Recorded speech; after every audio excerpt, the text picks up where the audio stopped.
Hello guys, today I was telling about how to recover deleted Instagram account.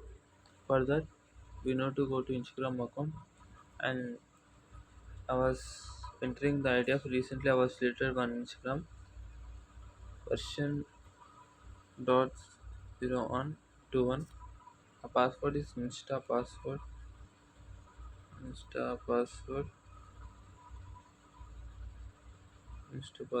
I was clicking on login. Here it was saying you request a deleted version. If you want it, keep it until January 2024. Let no otherwise. No, it was asking. I was click on back to login, and I was again clicking on login.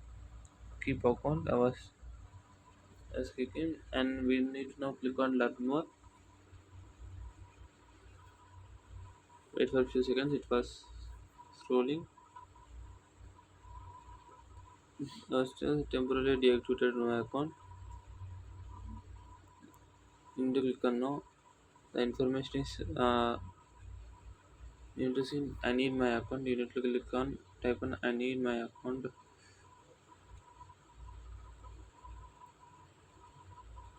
Account you need to go to under return symbol. You need to click on ID version